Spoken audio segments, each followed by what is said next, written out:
All right, folks, we're going to get started by showing you some shocking crypto statistics.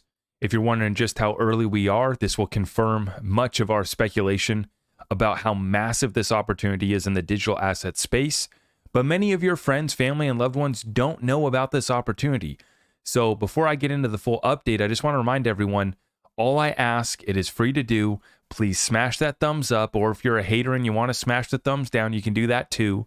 Interact with the post by smashing it, dropping a comment, and sharing this message out far and wide so that we can let people know that there are massive moves being made. And I'm going to talk about SBI firing up a few more on-demand liquidity corridors that are absolutely massive deals taking place right now. And then we have Ripple acquiring Fortress. The community's done a little bit more digging, a little bit more research on that company, Fortress, who's behind them and what the capabilities that company has and what that's going to bring and add to what Ripple brings to the table. A company that is truly putting a dent in the universe, working to make XRP a world reserve digital currency. And for us, it's a massive opportunity. So please interact with the post and share it out far and wide and help us get this message out. That's all I ask. Now, this is actually pretty shocking data. When you look at the crypto owners, the percentage of population, the United Arab Emirates comes in at the number one spot. 27% of their population actually owns digital assets, nearly a third.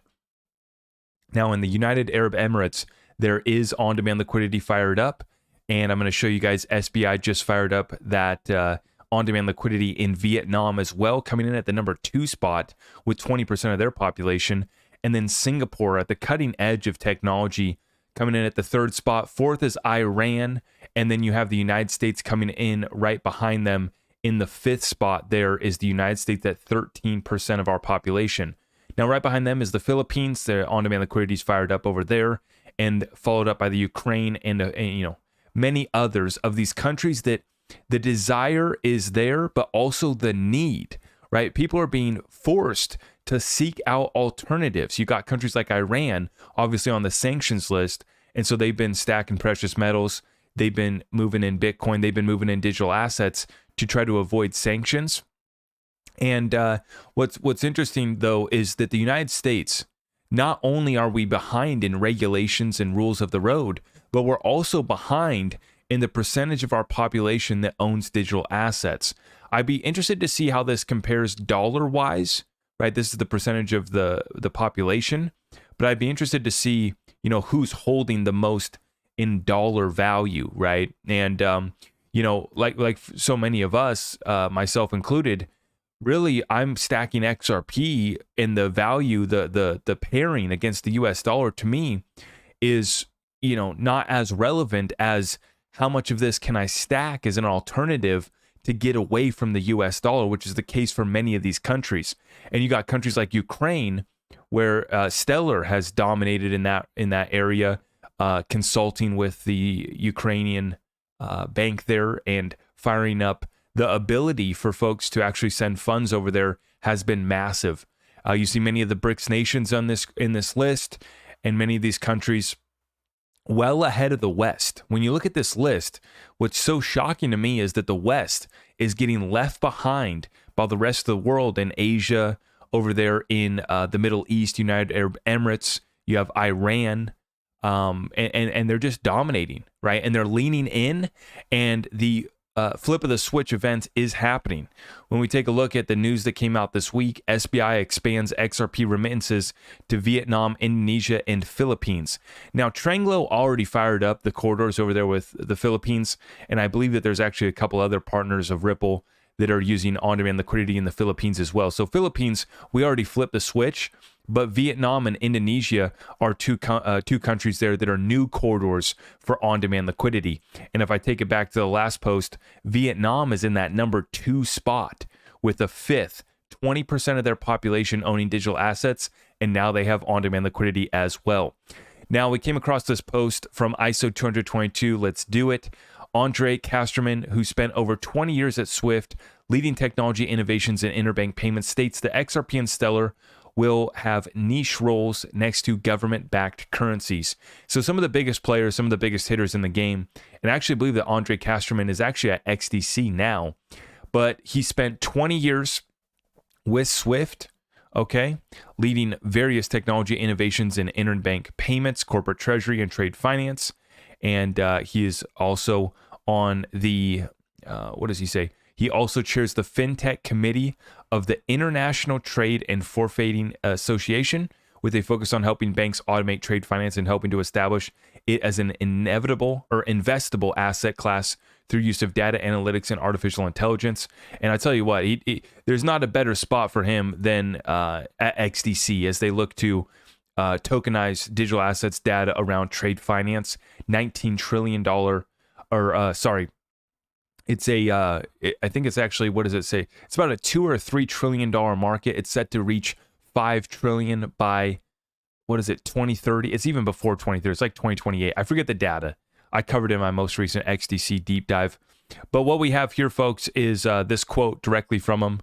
He says that over time, we should expect the number of cross-border payments networks to specialize further. In addition, we expect new currencies such as crypto assets to prove their relevance and find niche roles next to government-backed currencies. Examples include XRP and Stellar, which are embedded in Ripple's and IBM's propositions, respectively. So IBM partnered up with Stellar, Ripple obviously dominating on-demand liquidity corridors fired up in over 40 countries now. I think they're probably approaching 50 markets where on-demand liquidity is available, and I believe they're at 70 or 80 payout markets for RippleNet. So absolutely massive, just like the deal that they just did, the acquisition of Fortress Trust. We look a little bit deeper here, pretty incredible. Fortress Trust actually has 11.8 trillion held in IRA accounts and 1 trillion of new money coming in annually. This is a game changer. Fortress Trust is pioneering the next generation of financial infrastructure. Pretty incredible stuff. Looking a little bit further, they say that I'm going to play this clip here from two of their executives, including the CEO, Albert Faulkner. But they say we have the regulatory piece through our puzzle. The team has roughly 75 years worth of bank and digital asset regulatory experience. This is the type of team that you're looking for, right? And what's so interesting is that everyone that Ripple has acquired is leading the industry in compliance and regulatory experience. Every one of their acquisitions, you have folks that are leading the charge when it comes to compliance and regulations. Now, under the umbrella of Fortress Blockchain Technologies, there is Fortress Trust, a fully regulated, fully licensed, non-depository trust company with an innovative full suite solution for Web3 infrastructure.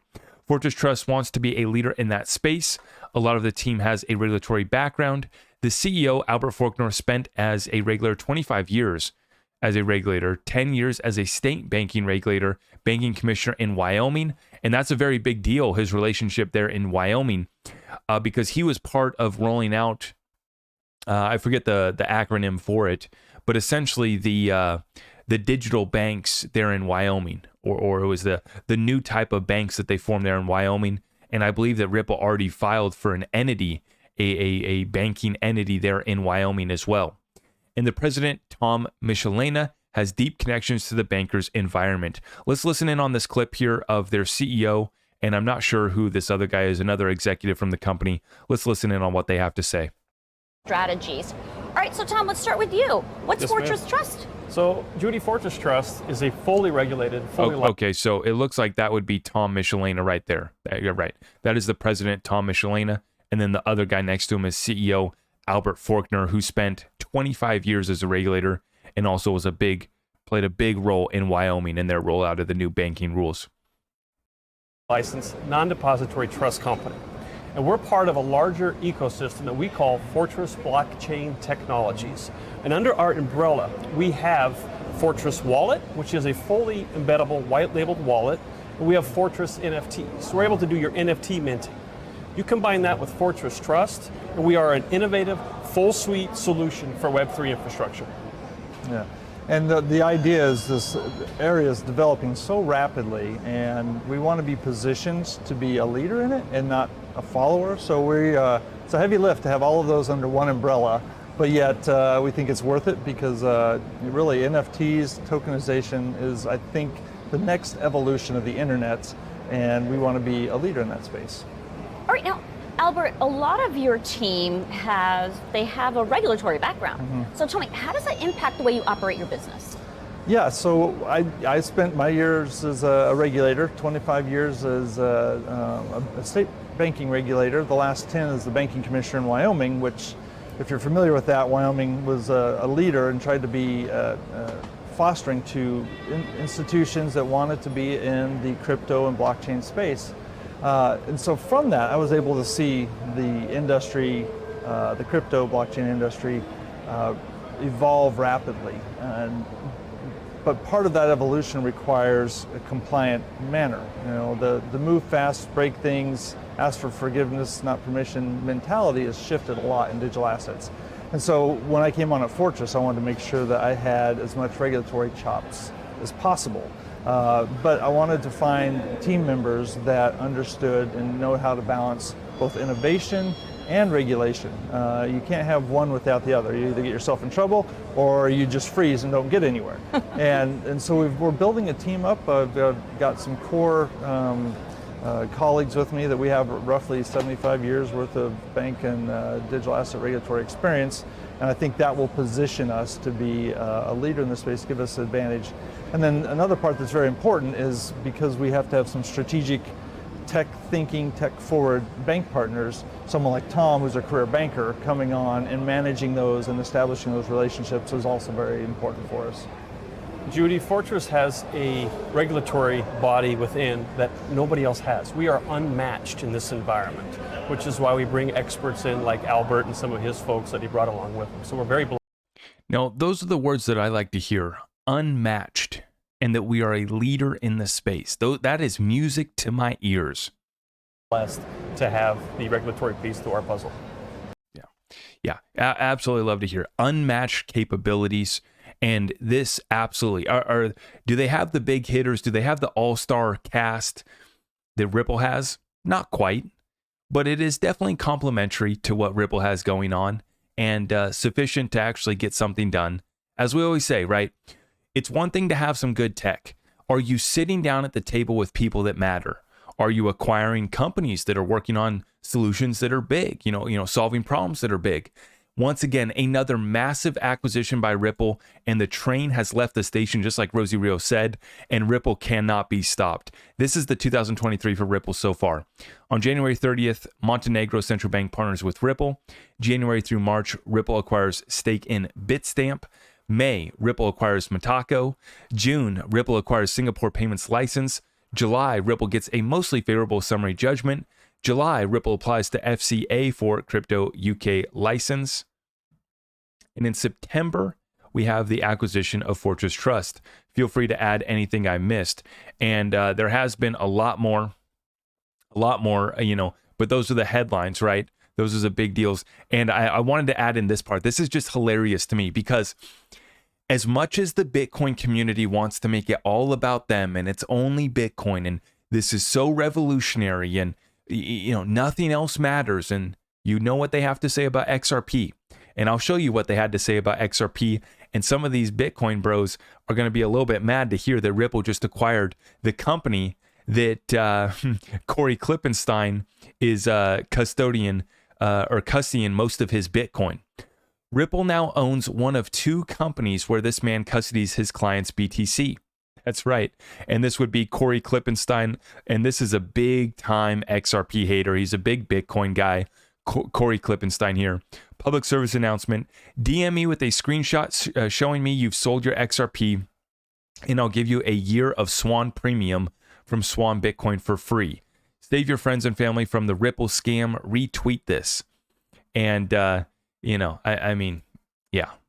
And then he says, XRP's up 15% today. Now make sure your alerts are set to be sure to spend 20 to 30 hours a week studying charts, and don't miss your exit and ignore kids, and wake up at 3 a.m. on vacation to adjust your limits and feel the rot in your soul from the fact that you're rooting for criminal scammers. That's a little bit dramatic, I think, Corey. And then he goes on to say, hey, Bello, I only block people who amplified false defamatory criminal accusations against a fantastic, hardworking Bitcoiner. Have unblocked you now. No worries, ignoring, blocking. And he says, typically the case for memes trolling, but not when it involves false criminal accusations. That has nothing to do with memes. And Neatsbuck says, Would you consider all your posts calling Ripple a scam, false criminal accusations? And I absolutely love to see it. Hopefully the Bitcoin program works out for these guys. Unfortunately for them, all roads lead back to Ripple. The best liquidity comes through XRP. So if you want to get tapped in, come join the party. Ripple's going to be celebrating with a proper party at the end of this month.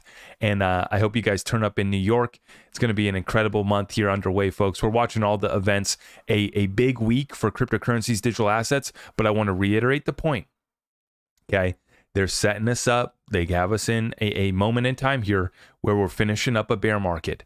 We have entered a recession in the macroeconomic situation, but in the crypto space, we're concluding a bear market. We're getting ready to get set free with regulations. A lot of beautiful things happening in the XRP community, but remember, we're still trading with the rest of the space, unfortunately for now, okay? So just be prepared, okay? We got a little bit of chaos coming over the next couple months, and in fact, over the next year, you guys understand what's at stake. So just understand, while we have opportunities to buy XRP at 50 cents, might be something that we want to consider. I'm not here to give you financial advice, but as long as they're going to keep the suppressed assets at these prices, I'll be swooping, I'll be making deals, and we're going to take advantage of the greatest transfer of wealth in world history. I appreciate all of you guys. If you can smash it for me on the way out, make sure we're all subscribed up, hit that notification bell so we don't miss any of the content, and I will see you in the next one. God bless you all.